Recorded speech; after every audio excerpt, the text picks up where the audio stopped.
서울 투기지역 대폭 해제, 강남 3구 그리고 용산구 제외하고 모든 지역을 투기지역에서 해제한다고 1월 3일 기획재정부 정부에서 발표를 했습니다. 자, 여러분 여기서 좀 헷갈리시면 안 되는 게 바로 어제였죠. 그러니까 새해가 들어서고 이제 첫 워킹데이, 일하는 날, 1월 2일 월요일 날은 어떤 내용이 나왔냐면 이 내용이 똑같이 나왔어요. 똑같이 나왔는데 기재부에서 결정된 거 없으니까 추측성 보도를 자제해달라라고 나왔었거든요. 그런데 그로부터 하루가 지나니까 다시 해제된다고 나왔고, 저는 그 내용에서 약간 좀 이렇게 변화가 있을 줄 알았거든요. 근데 결국 똑같이 나왔네요. 헷갈립니다. 제가 히스토리 먼저 설명드릴 거고요. 그리고 요거 해제 정확히 어떤 거 되는지 좀 말씀을 드릴 거고, 우리 부동산 세법 관련해 가지고는 어떤 영향들이 있는지 설명드리도록 하겠습니다. 뭐 대출, 뭐 전매, 뭐 재당첨, 뭐 여러 가지가 있는데 그쪽은 뭐 제가 좀 모르는 부분도 있고 하니까 그쪽 좀 전문으로 하시는 분들한테 좀 가서 들으시면은 좋을 것 같고, 저는 세금 관련해서 설명을 드리도록 할게요. 자, 바로 이 기사였어요. 중앙일보 여기 보시면은 23년 1월 2일 오전 11시 40분이죠. 그리고 3시 7분에 업데이트가 됐어요. 약간 일부 수정이 됐어요. 왜 그러냐면 요 사이, 그러니까 12시 39분일 거예요. 진짜 정확하게 12시 40분이 거의 다 돼가지고 기재부에서 이제 반박자로 냈거든요. 정해진 거 없다고. 근데 결국에는 어떻게 됐습니까? 그대로 되어버렸죠. 그러니까 이게 가장 제 기억이 맞다면 제일 처음 제가 봤었던 기사고, 그 뒤로도 기사들이 계속 나왔어요. 그런데 저는 어느 정도는 나올 거라고 예상을 했어요. 제가 뭐 잘났다 그런 게 절대 아니고, 왜 제가 예상을 했냐면, 자 보세요. 오전 11시 40분에 중앙일보에서 이 기사를 냈어요. 해제한다고. 그리고 1시간 정도 지나서 정부에서 정해진 거 없다 그랬어요. 그런데도 기사가 계속 나와요. 기사가 계속 나오고 메이저 언론사 일부에서도 어제 오후, 그러니까 1월 2일 오후 6시가 넘으면도 나오더라고. 근데 뭐라고 나왔냐면 이 내용까지 전부 다 아우르면서 나오더라고요. 언론사에서 해제한다고 했는데 정부에서 정해진 게 없다고 했다. 그렇지만 뭔가 크게 나올 것 같다. 이 내용까지 해서 나오더라고요. 그래서 그거 보고는 이게 그냥 나온 건 아니구나 절대. 그리고 나오면은 거의 비슷하거나 아니면은 우리가 생각했던 것보다 훨씬 더 크게 나오겠다. 이렇게 생각을 했어요. 근데 솔직히 말하면 똑같이 나올 줄은 몰랐어요. 그래서 어떻게 나왔냐면요. 이렇게 나왔어요. 자, 서울 투기지역 대폭 해제, 강남 3구, 강남 서초 송파죠. 그리고 용산구를 제외하고 모든 지역을 투기지역에서 해제한다. 그런데 저는 이걸 보면서 투기지역 해제는 전혀 관심 1도 없었어요.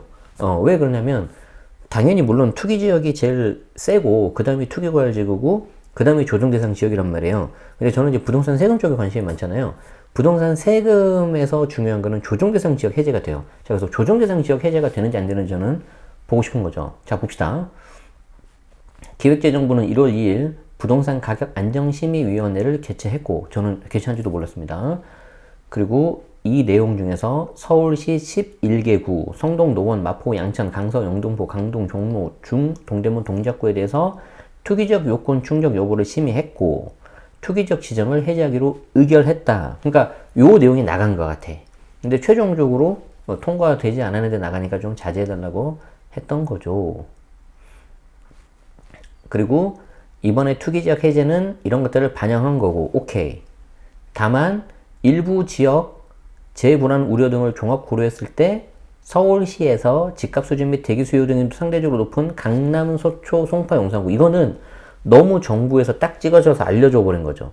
서울에 제일 좋은 데가 강남, 서초, 송파, 용산이야. 그래서 상대적으로 의문의 일패 누구예요? 강동이지 지금. 그동안에는 강남 4구 그랬잖아요.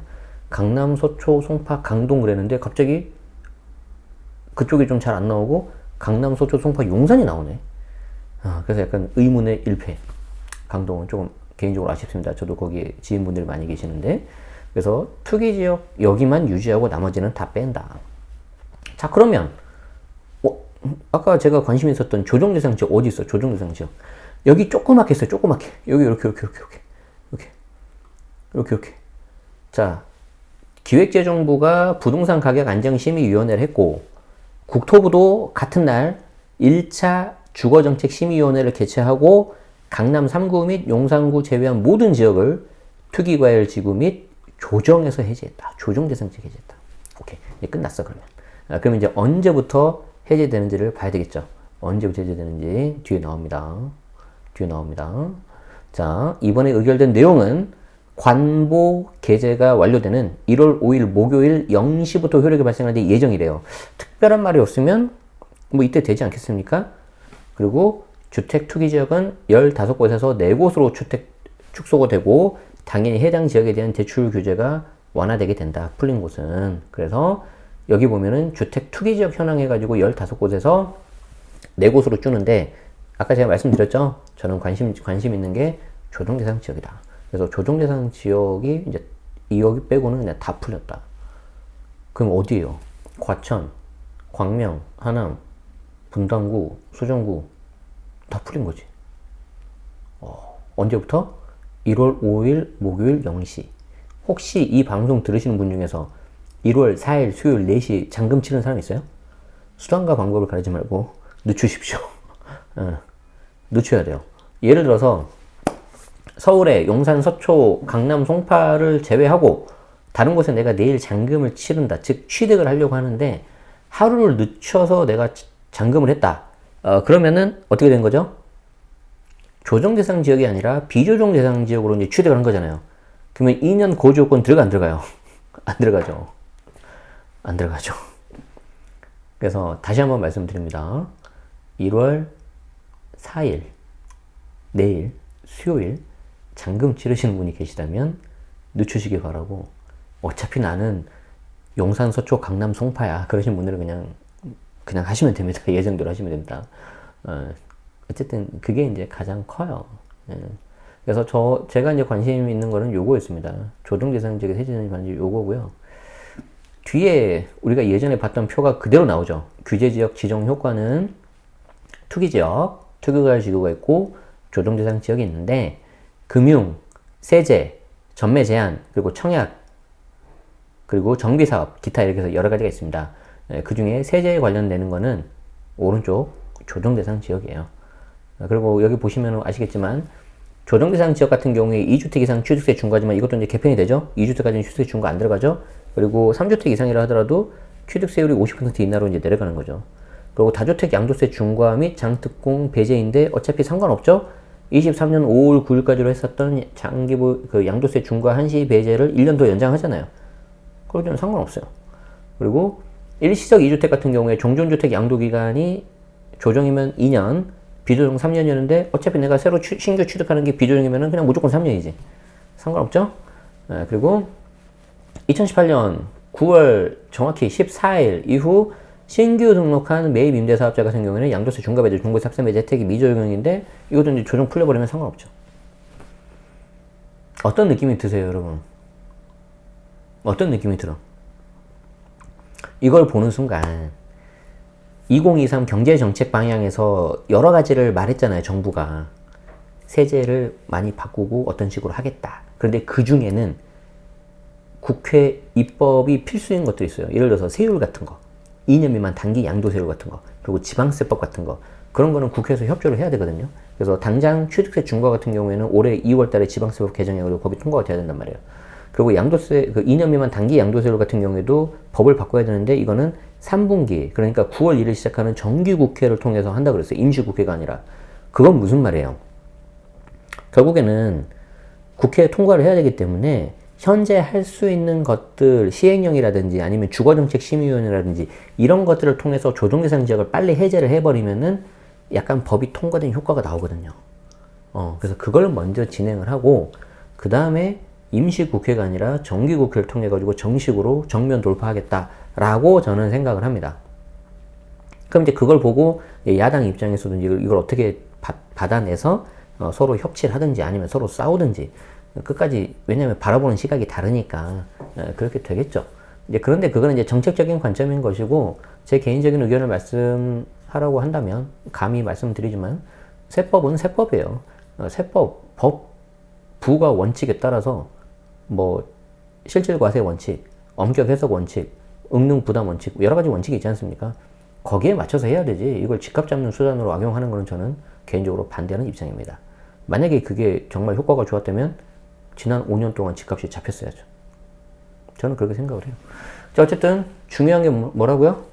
조정 대상 지역 해제가 됐다. 우리 입장에서는. 그래서 이제 조정 대상 지역이 해제가 되면 바뀌는 것들이 있습니다. 간략하게 보여드릴게요. 이거 유료 콘텐츠인데 오늘 기분입니다. 보여드리겠습니다. 여기 보시면 조정 대상 지역 해제 여부가 중요하다고 했죠. 그리고 여기 아까 그 나왔던 그 표죠. 그리고 이제 자, 만약에 조정 대상 지역이 이제 해제가 돼요.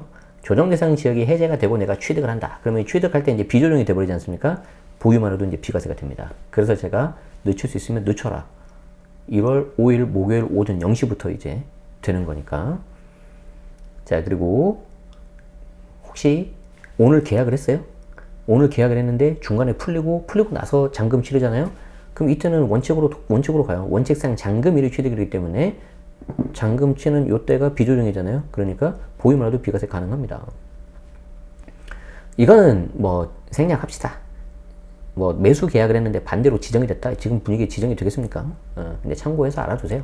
이런 경우라면은 원래 원칙이 잔금일인데 잔금으로 가면 불리하게 되잖아요. 그래서 예외적으로 납세자한테 유리하게 갑니다. 그래서 계약일 기준으로 해가지고 보는데 다만 계약서 작성을 하고 계약금 지급을 하고 세대 기준 무주택인 경우에 거주권이 없어진다. 근데 이런 경우는 이제 별로 없겠죠. 자, 해제 이후에 매도했습니다. 조정 대상 지역에서 해제가 되고 매도를 했습니다. 축하드립니다. 비조정 상태에서 매도했기 때문에 일반과세 가능하고요. 2년 이상 보유는 해야 됩니다. 마찬가지로 매도 계약을 하고 중간에 해제가 됐다. 그리고 잔금 치르다. 그러면 원칙의 잔금이니까 보유만 해도 일반과세 가능합니다. 반대로 그럴 리 없지만 매도 계약을 하고 중간에 지정이 돼버렸다. 그러면 잔금 할 때 어떻게 되냐? 잔금 원칙으로 가면은 조정인데 그렇지 않고 예외적으로 계약일 기준으로 간다. 납세자를 유리하게 해주기 위해서. 다만 계약서 작성하고 계약금 지급해야 된다.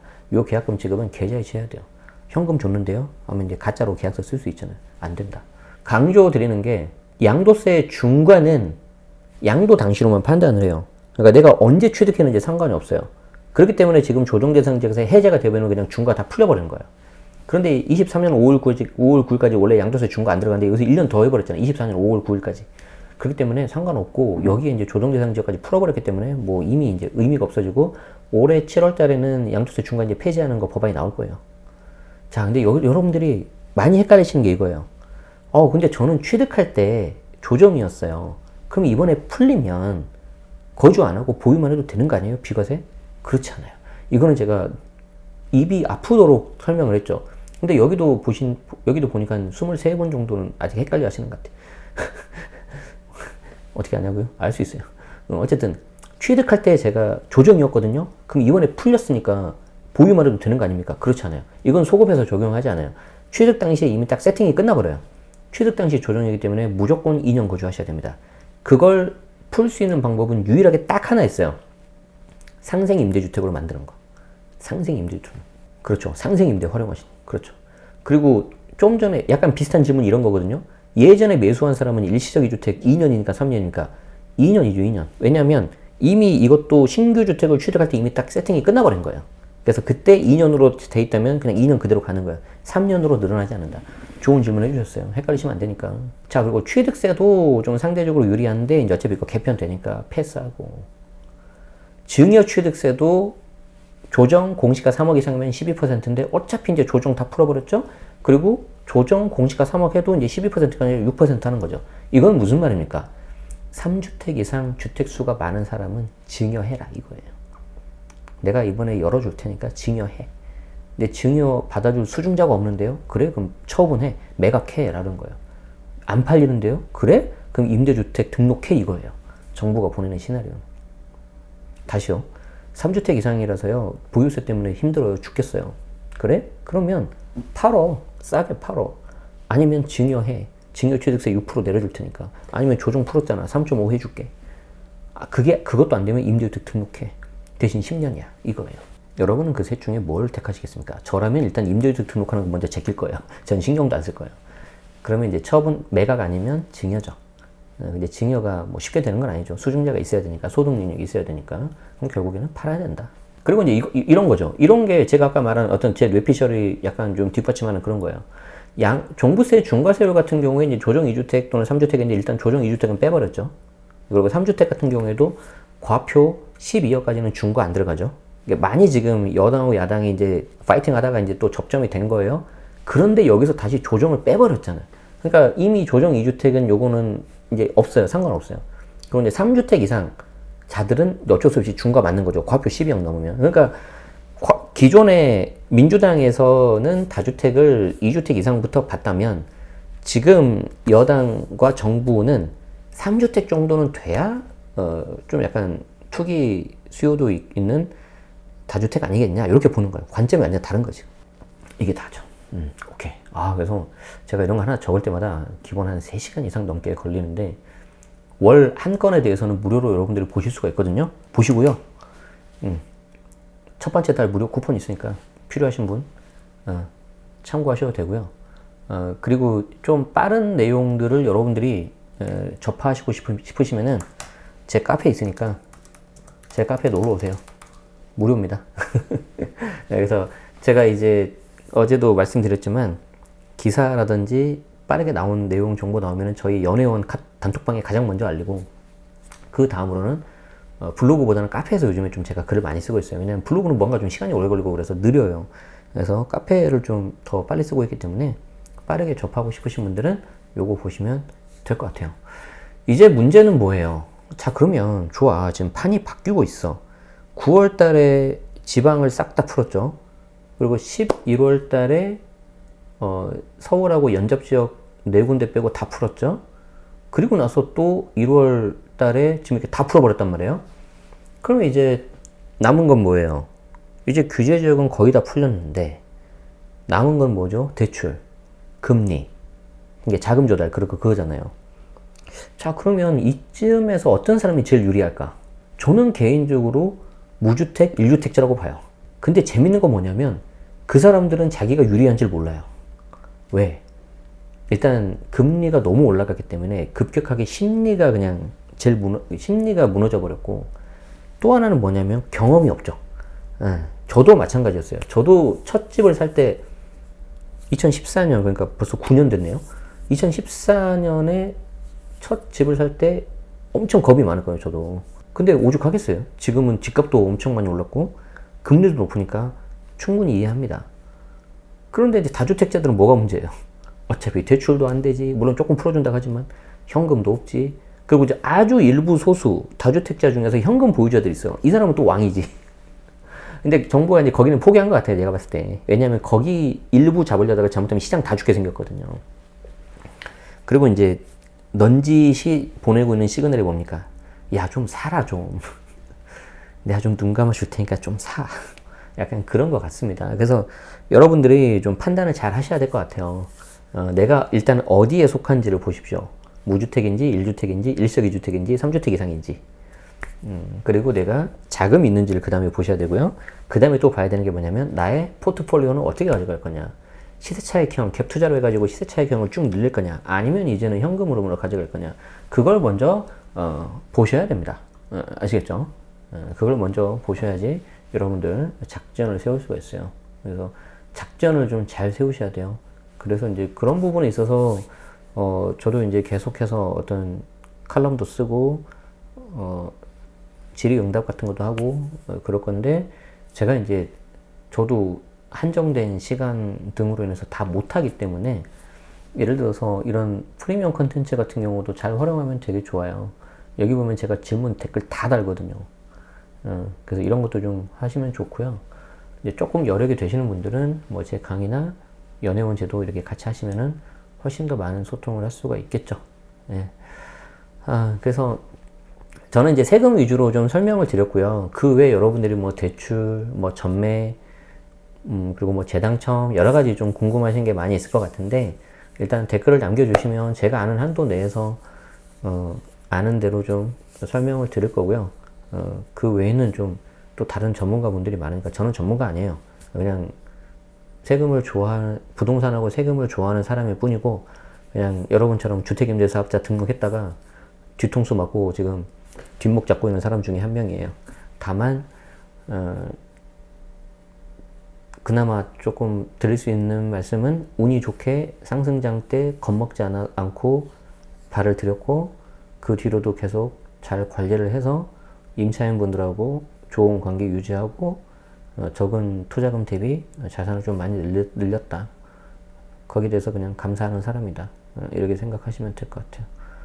그 다음에 이제 목표는 저희 위드 제네시스 연간 회원에 오신 분들은 아실 거예요. 제 목표가 뭔지. 제가 다 적어 놨으니까. 그래서 그렇게 한 발 한 발 나가려고 합니다. 아시겠죠? 그래서 굉장히 좀 많이 변화가 있고 혼란스러우실 거예요. 힘드실 거고. 그렇지만 저는 이럴 때 기회가 있다고 봅니다. 난세의 영웅이 태어난다고 하잖아요. 우리가 영웅까지는 될 필요 없지만 이걸 좀 잘 활용하시면은 생각지 못한 기회가 있을 거고, 저는 개인적으로 무주택자, 1주택자 중에 갈아타는 사람들, 그 사람들이 저는 기회가 있다고 저는 생각을 해요. 저는 이미 틀렸어. 농담이고요. 제 나름 포지션에서 또 방법을 찾고 있죠. 예, 기회가 되면 또 말씀드리겠습니다. 네, 오늘 여기까지 하도록 하겠습니다. 좀 약간 중구난방으로 진행해서 그리고 좀 약간 말도 빨리 해가지고 전달이 잘 됐을지 좀 걱정이 되네요. 여러분들 잘 활용하시면 좋겠습니다. 시청해주셔서 고맙습니다. 좋아요, 구독 부탁드리겠습니다.